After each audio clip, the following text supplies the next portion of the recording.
Studio, Reserve, Type it in, Trap News Network. We back in the same, like, cook, crack, in this thing. Like, comment, subscribe. For more of this good content we got going on here at TNN, Trap News Network. Good news you can use. Good knowledgeito. You can't get it in nobody's collegito, big dog. Like, comment, subscribe. Like, comment, and make sure you subscribe. Make sure you hit that subscribe button, become part of the Rich Trapper Mafia, hit that notification bell. At the top, hit all, say tapped in for the latest and the greatest. What we got going on here at TNN Trap News Network. Robert Brown, if you let us know that one more time in the chat, I'm going to have the mods get you out of here because we don't care about where Elon Musk was born. Make sure you drop a comment because the best comment between now and 20,000 subscribers on the new page will get $100. I'm sorry, 20,000 subscribers on the old page, you get $100. Best comment between now and 10,000 subscribers on the new page, get $100. Trap News Network, Chiliana giveaway. Make sure you get into that. And Sunday, January 26th, we're doing a live music review. 3 o'clock LA time, 4 o'clock Chicago time, 6 o'clock Atlanta time. We're giving away some Chiliana for that too, man. So make sure y'all tap in with the tap in. Make sure you tap in with the tap in. You feel me? Like, comment, subscribe. He said we are all wrong for laughing at that mentally challenged man. I need to grow up. We talking about Loose Cannon. Rich Trumper, get on that. Broke Baby Mama remix. You got to tap me in with that, man. Tap me in. We finna jump into this content though. We got my man Dubs talking about why blacks can't get head-up phase from Mexicans within the Los Angeles County Department of Corrections and Rehabilitation. Let's see what Dubs has to say about this content without no further do's or don'ts. We finna jump into this content. Let's go. Head-up fades to blacks in prison, right?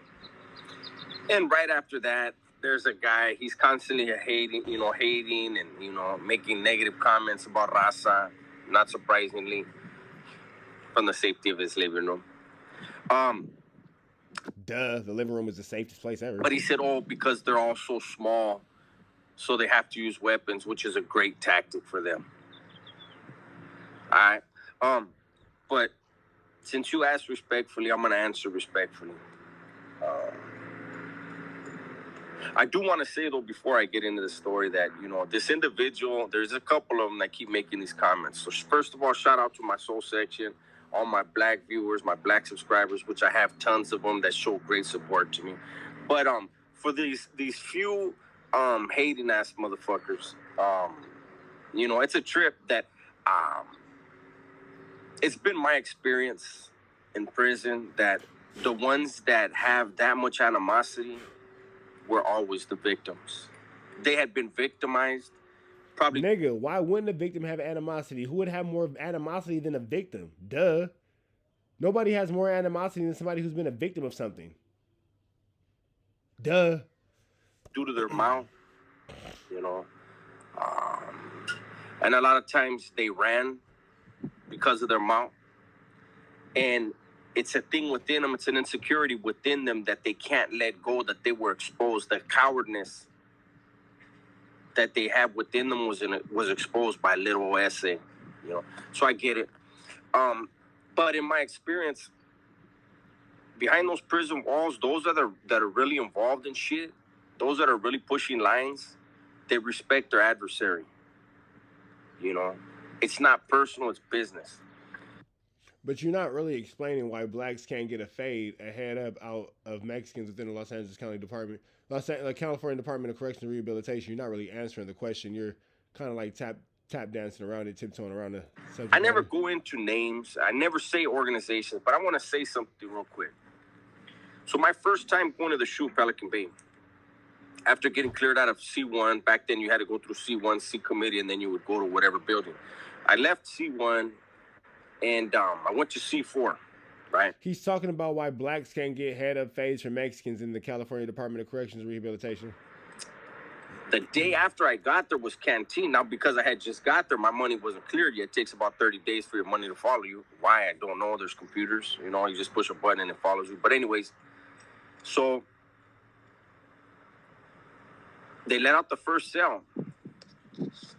And again, I'm not comfortable with saying names. I'm not comfortable with saying organizations. But for this reason, for these petty-ass dudes with these small thoughts and small minds, I want you to listen to this. The first cell that came out was a man by the name of Bambari, a BGF, a G. That's Black Gorilla Family. He came down to the cell and he introduced himself to me and my cellie. He got our names and he said, I'm Bambari, All right, cool. He went to the store and they hand you your canteen back then. and little brown sack lunches. You know, and put all your chips in there. You know, boom, boom. And after he got his canteen, he came over to our cell and he gave us chips and he gave us some sopas. You could only get 10 sopas back then. And back then, canteen was only $35 a draw. And this man, this black man, showed that respect. So basically, he's saying that it's situational to where when it's not wartime, the Mexicans and the blacks may look out for each other, whatever. But when wartime come in, it's only business, and the Mexicans are going to swarm on the blacks. That's pretty much, I guess, what we're getting out of this. He knew that we had just got there. Here you guys go. Enjoy that. And we're like, hey, thank you. And we and it probably has a lot more to do with age, not race. We looked at each other when he walked off like, damn, it's like that here. That's how it was.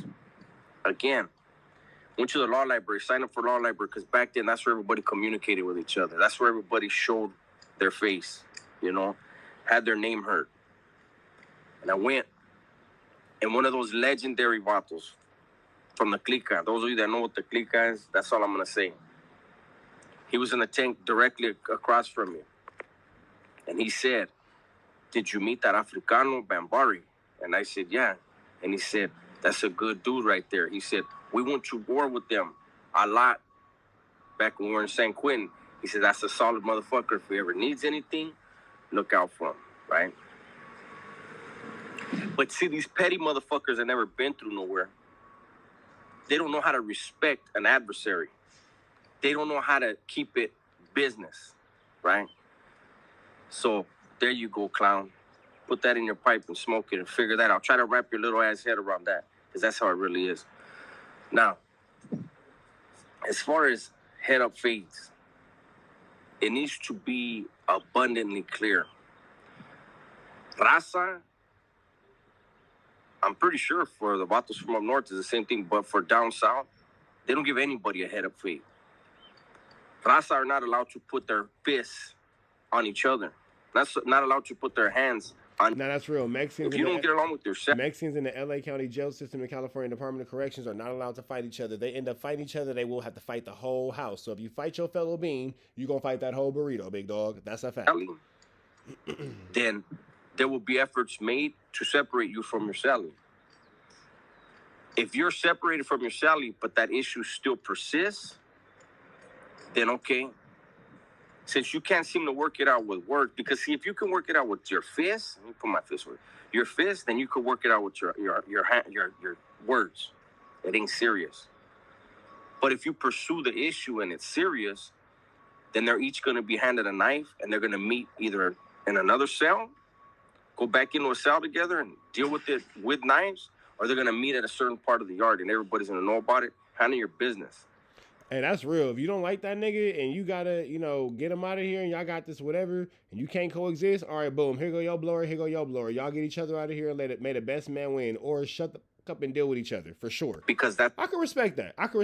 That's a very, very direct way to just solve the problem. That alleviates all BS. It's the only respectable way to deal with an issue. If there's a problem, that's the way that Ras. Also based off individual. That's right, Keith. You ain't wrong. I look at things. I understand, like, the blacks have a different way of doing things. That's their way. Nobody's trying to put them down. But understand also, with the raza from Southern California, you make a mistake, they're not going to ask you to go do burpees.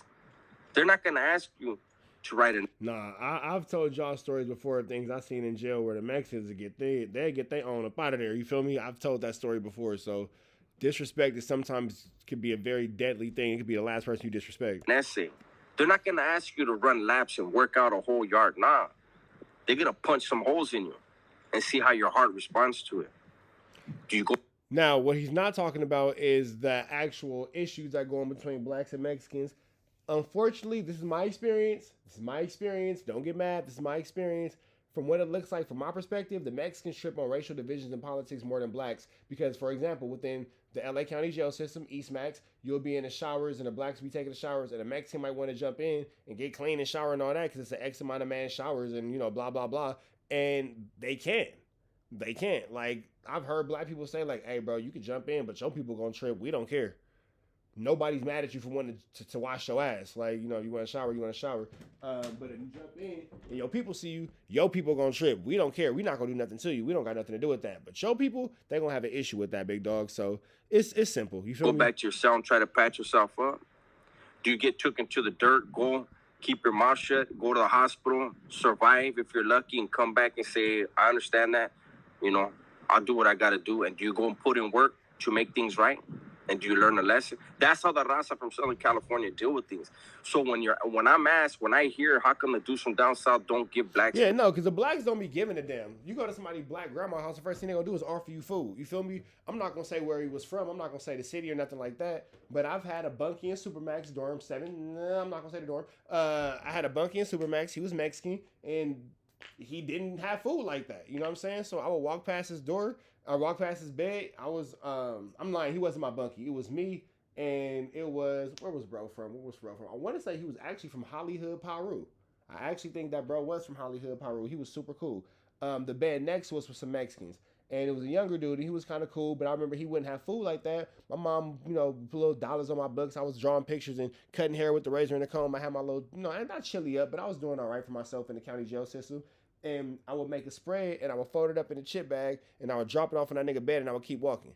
And then, you know, he would eat it and all that kind of shit or whatever, and I would just have to make sure that it was done in a way to where nobody could see him, nobody could see me giving it to him and all that type of shit. Or, you know, I went through crazy lengths to low-key sneak bro food and all kind of stuff like that. And if his people would have saw him taking that food from me, that nigga might have lost his life. Has nothing to do with fear. They're willing to strap up with you. You get your knife and I'll get mine and we'll meet somewhere.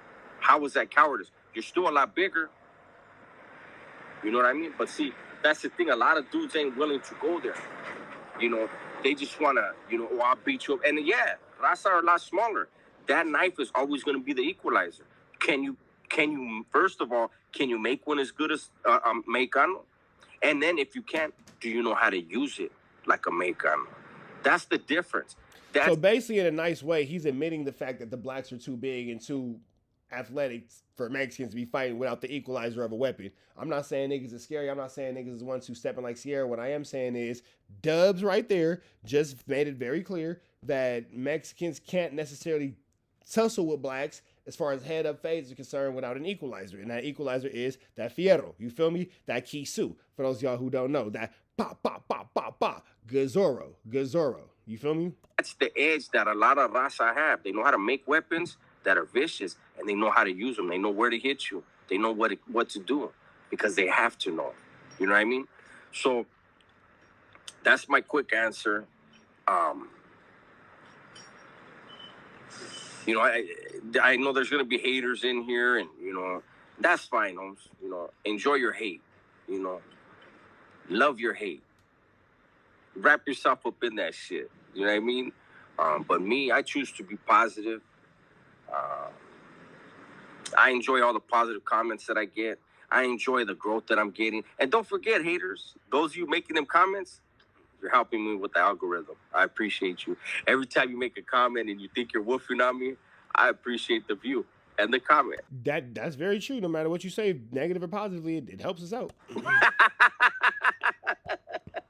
Is Dubs a dropout? Is this man? They say that Dubs is a dropout J-Cat. Is that true? I don't know how this works yet, player. But you go ahead with your victim mentality, man. Hate every Mexican you want. But you exposed yourself, probably. And then they just help to clarify it. You know what I mean? Let me clarify what you really are in your heart. And then your mind couldn't take it. So, I'm going to let you go.